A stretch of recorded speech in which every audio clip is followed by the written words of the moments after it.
Ara, you're asking for a bedtime story? But we're outside. Hmm? You want to take a nap? Well, it is a nice weather to take a nap in, I agree. Alright, just one story, okay? Let's see here, what can I think about on the top of my head? Hmm. Ah, there is one. Yes, yes, yes. Hmm. Okay. Let me just ponder and think about it. No, this should be the one. Yes, this should be the one. Ah, これがいいストーリーだね.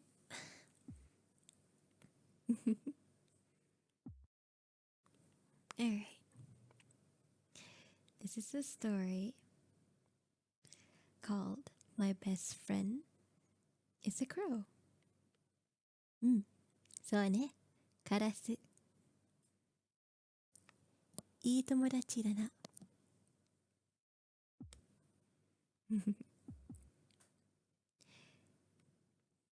Alright.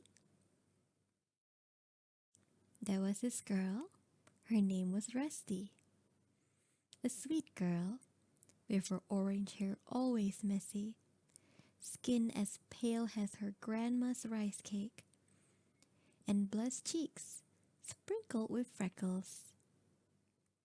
Sometimes, when the sky is covered by clouds and rain is pouring, you can find Rusty staring in the mirror, connecting her biggest freckles with a red pen, creating new constellations, which she dreams of exploring one day.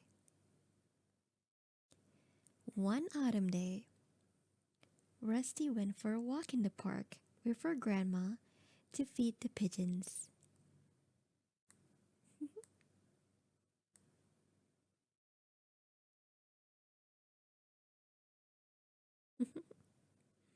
Grandma felt like it was a duty to feed the pigeons, and they seemed to love her. Bleh. But Rusty didn't like them, and they didn't seem to like her either. When Rusty was giving them a piece of bread, they flew away. When Gemma, oh, Gemma, 誰なの? When Grandma gave Rusty another piece of bread to throw, she almost decided to eat it herself. But Grandma shook her head. Those picky pigeons flew away before the piece reached the ground. Then a flutter of black feathers caught Rusty's attention. The bird was big, had black feathers, and a sharp beak, and it ate the bread thrown by Rusty. Rusty started giggling happily and threw another piece of bread. The crow caught it immediately. But Grandma chased the crow, and it took flight in the tree's branches. We don't feed the crows, Grandma's explained to Rusty on their way home. And they don't deserve bread. Crows are mean and sly. Rusty had other thoughts. She considered them beautiful, and they seemed to like her. The next morning on their favorite bench in the park, the crow was waiting for Rusty and Grandma. Grandma chased it with her bag, but the crow didn't leave.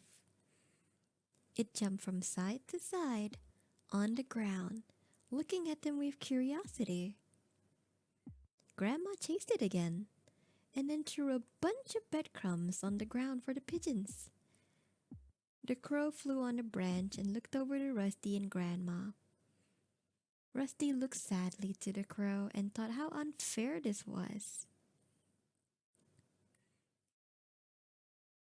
When the sun reached the middle of the sky, Rusty and Grandma started to walk back home.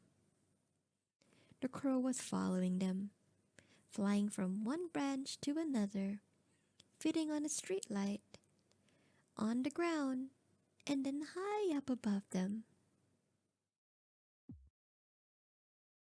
Rusty was amazed. So what if the crow was a crow? It was beautiful, and it didn't seem mean or sly. When they reached home, Rusty waved goodbye to her friend.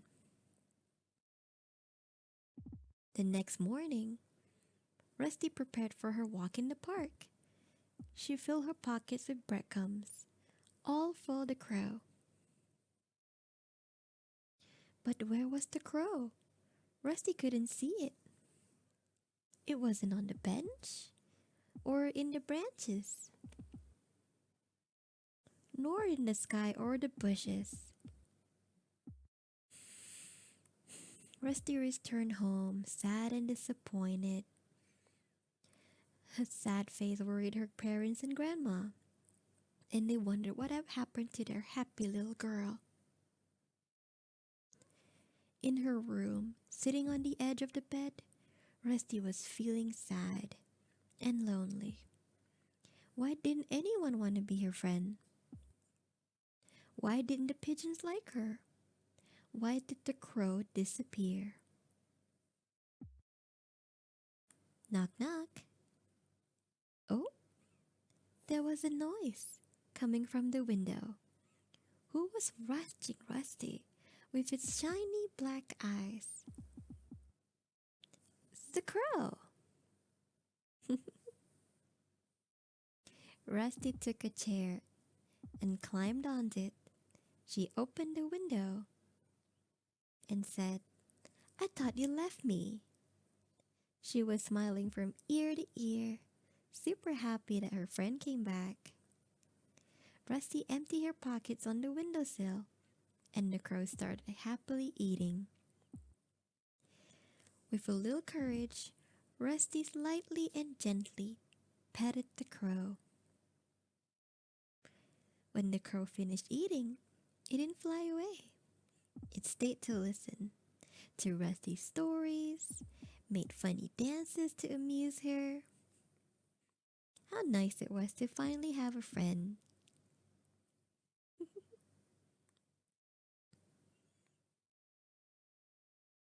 And that's about it.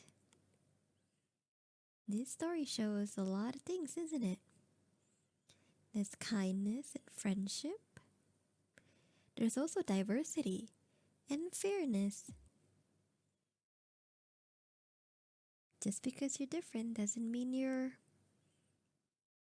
being stereotyped.